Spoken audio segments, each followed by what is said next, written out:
Hi, I'm James from First Choice Federal Credit Union here in beautiful Newcastle, Pennsylvania. And today I'd like to talk to you about a fun topic.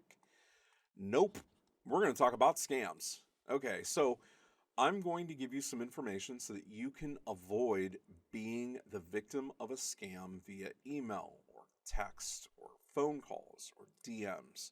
Um, and it's actually fairly simple. Okay, the first thing is uh, what you should never do. Never, ever, ever click on unsolicited links. Okay? You get a random email from Amazon telling you, hey, Mr. James, your credit card details are out of date and your last order is put on hold. Click this link to update your details now. Nope. Instead, the simplest thing to do when you get these emails from your financial institutions, whether it be from us, lovely people at First Choice, or your bank, or your credit card, or you get emails from Amazon, Walmart, Target, or you get an email from the IRS or the Sheriff's Department. Don't click any links at all because usually those links are bad links. The next thing that you should never do is to never give info. Never give personal details. So, Agent Bob from the IRS calls up and says, who am I speaking to? And you say, hello, it's Mr. James. Ah, Mr. James, just the person I wanted to talk to. I'm calling about my case that just entered my desk.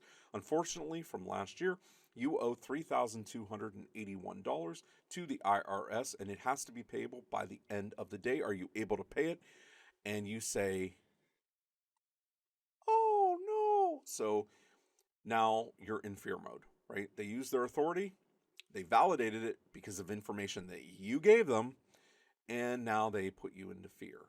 They turn around and say, well, hey, instead of that $3,000 bill, if you pay it by the end of the day, it's only going to be $495. Does that sound better for you? And then you go, yep. Now all of a sudden, this authoritative figure made you happy by making the bill less. So then they turn around and they say, well, just for verification, can you please tell me your current address? Then you give it to them. Can you also please verify that what your date of birth is? And you give it to them. Thank you. We accept payment via gift card. And then you're like, oh crap. And then you hang up the phone. And then somebody else calls back and now they say, we're calling for Mr. James.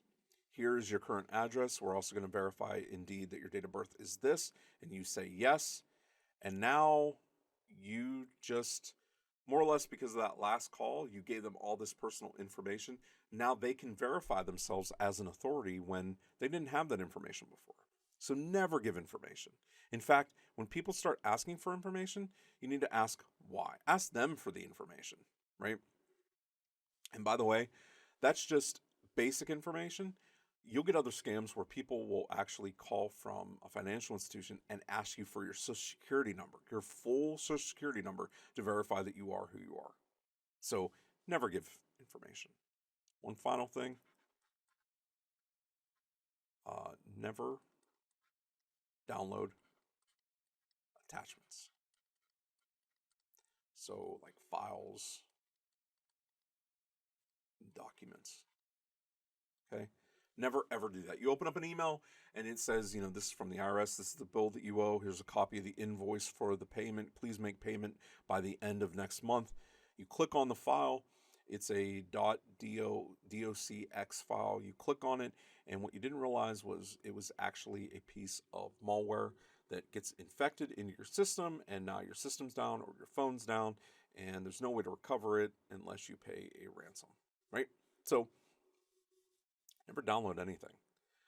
If it comes in with your email, most attachments that I receive, I just automatically delete the attachment and then I verify with the person who sent it and then I ask for the attachment again. And the reason why is because you never know. Um, just like with links, I mean, even a spouse's Facebook account, they send you a DM and say, "Hey, download this real quick for it's for so and so." And you're like, wow, okay, well, they validated who they are. They know so and so. They are my spouse. I will click link. No. Um, Validate it with them. Send them a text and say, hey, did you just send me a link over Facebook? And they say no. Then you're like, okay, your Facebook account got hacked. It's very clear when these kind of things happen. So these are three ways to avoid scams, but I'm going to give you an even um, bigger thing to remember. Okay, around here we say never trust, always, always, always verify.